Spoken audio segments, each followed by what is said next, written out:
are. So today we're going to do the classic throw parts at the motorcycle until it works.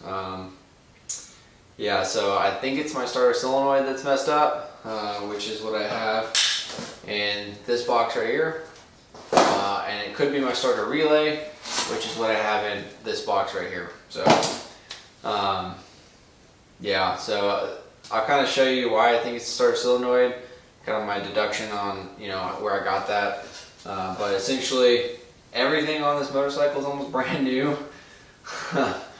Like, the engine is original, and the generator, and the head pipes. That's about it at this point, really. On the foot controls, but like, yeah, we're getting to the point where literally almost bought a new bike in parts. So I'm gonna show you my deduction on, or how I deduced what I was going to, or how I got to my conclusions and stuff.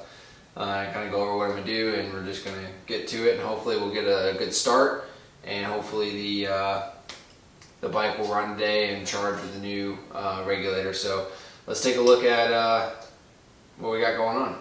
Alright, so this is the starter solenoid right back here. Kind of hard to see, I know, it's back in there, but basically what I think is happening is, so it gets power here to they call it the long stud on the top, but it doesn't get power down here through this wire. So when I turn the key on here, so now it's on, gets power, and then when I press the start button, what should happen is this should light up down here, this stud down here.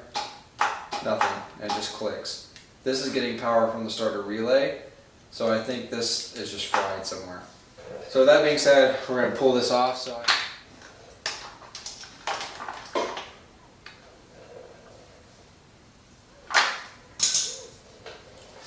alright, just like that, it's off. So let's get the new one on. Oh, and there's a spring that's in here that fell out, so I'll show you that one with the new one on. Alright, so here's the new one. Put the spring back in.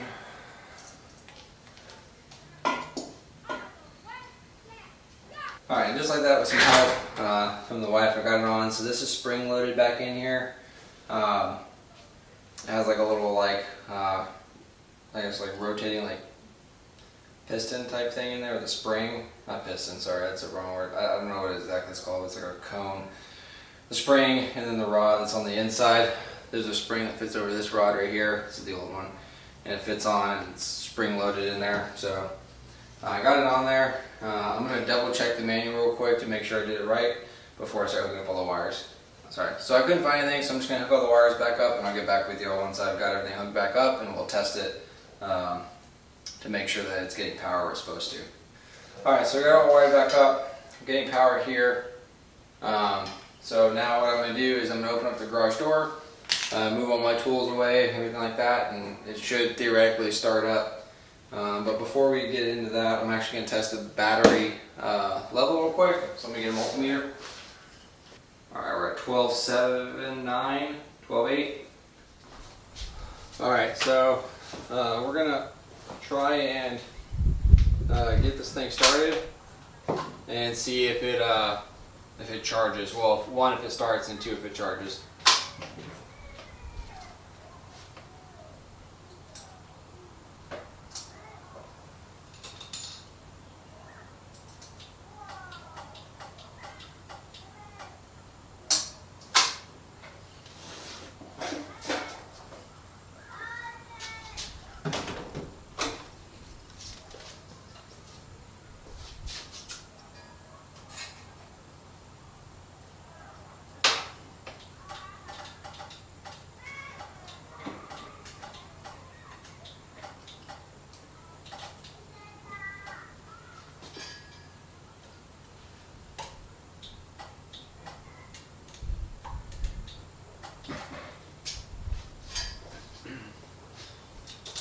Alright, so I got nothing, so I'm going to replace the starter relay real quick.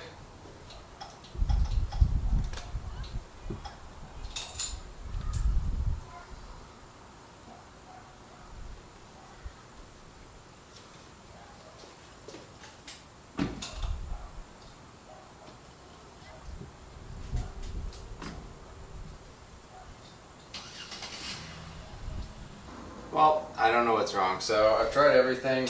I don't know if it's the starter button itself or kind of what's going on, but it's like not working at all. So I'll have to go back to the drawing board and test everything out, and I'll get back to y'all once I know. All right, so I know why it wasn't starting, and if you look in there, starter solenoid, shown on the right, the plunger, doesn't have a boot back there. That's because if you look real closely back in the corner, that is the boot back there. It's all chewed up, and you can kind of see it back there. So yeah, that's the reason why I wasn't starting. So for now, what I'm gonna do is just I'm gonna remove all the components that the plunger can actually activate, because I actually got it to start and work and turn the primary drive. It's just that the plunger needs to be able to complete its like motion all the way through. So I'm gonna remove all that, and hopefully that allows me to start it, and I'm gonna order another boot and then replace all that once it gets here. But I don't think it's quite necessary to run for the moment. So let's hope this works. All right, so I did a little digging, but I ended up pulling the whole starter mechanism off of the Ironhead because I wanted to kind of diagnose what was wrong. So I'm gonna show you all what happened exactly, and kind of like what the aftermath of it was. And then I'm gonna kind of talk through what I'm gonna do next to kind of hopefully fix this issue. So let's take a look and see what happened. So I think I showed you before, this part was found in the, I found it in the primary. But it turns out the entire housing, sorry not housing, but the entire end cap here got shredded. So I gotta replace that. Here's the solenoid. I did the test or whatever. So all you do for a test is you put a socket on the end like this here, kind of in it like loose like that, hook up a negative to the short big stud, and then touch a positive from the battery here, and it'll like suck the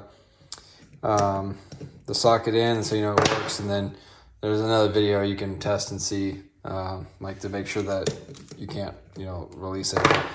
But anyway, here's the starting mechanism. So I pulled it off the starters. I was sitting over there. This is where the starter goes, and this is where the starter solenoid fits into.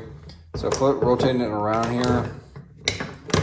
This is the washer that goes to the starter main shaft here. So this is a little loose, but not like anything like that's as much as I can move it is like this. So I don't know if that's too good or bad or whatever, but I gotta take this off here and to put a new boot on it, because this is where the boot went in here. This whole thing, it fed in from the back. So I just gotta pop this pin. I'm gonna get a new boot, and I'll go over that once I get it. But I gotta put a new one in there, clean out the last little bit that's in there, and then make sure this works properly. But this seems to work fine. As you can see when I press it in here, or if you watch it, it goes just fine. So, yeah, because whenever I had the primary open, I took a screwdriver, a long screwdriver. So just a disclaimer, you can mess up your hands, lose fingers. Apparently, I've never seen it happen. Hopefully I never do see it happen, but everybody on YouTube talks about it. So you can take a very long screwdriver, you know, if you have the power on, you can press that in to see if the starter will engage. And mine did, it engaged and actually started spinning the primary. So yeah, but once again, don't do that.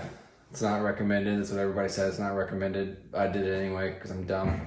But yeah, so I'm gonna get a new boot for that, and then once I do, I'll come back and we'll take that apart. And yeah, so hopefully that fixes the issue. But that's gonna be it for this video. It's probably gonna be broken over multiple segments because like it's already gonna be pretty long. But if you like what you see here, you want to see more, please like, comment, subscribe, and I'll see y'all once I get more parts and do some more research. Till next time.